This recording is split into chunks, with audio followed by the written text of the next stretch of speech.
Alright, so, Linkin Park, Living Things. For quite some time after Meteora, Linkin Park had really taken a hardcore downfall to their music. You know, I understand that bands love to experiment because they either want to get a new sound or they want to start appealing to different audiences or a broader range of an audience, which is usually a pretty good idea. Usually it's something that's very commendable because it's kind of a ballsy move. However, with Linkin Park, not that great of an idea because they really lost their touch. Now, people say, oh, it's not the same as before, which, it's going to be true for every band at some point in time if they last long enough. However, it seemed like Linkin Park kind of did that a little early because they produced their first two albums, Hybrid Theory and Meteora, and then they went Reanimation. No, Reanimation was after Hybrid Theory, excuse me.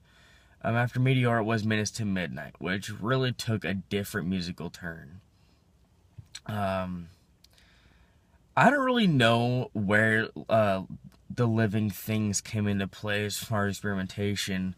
There were a couple of good songs off the album, but it seemed like they really softened up. Which, again, it's never bad to try to do something different. But they did a horrible job. And I mean, the only three songs I really liked off it that much were Lost in the Echo, Lies, Greed, Misery, and Castle of Glass. Other than that, I thought the album was shit, basically. Because I don't expect them to be like hardcore hard rock artists. But, when you consider a tone that kind of set, it didn't seem like they really followed suit compared to where they were. It seemed like they were kind of on a downfall. Almost like they were trying to go pop rock instead of their pretty typical alternative rock sound, which they did on Minutes to Midnight. Almost kind of like a punkish type sound. So, I wasn't really feeling Living Things at all.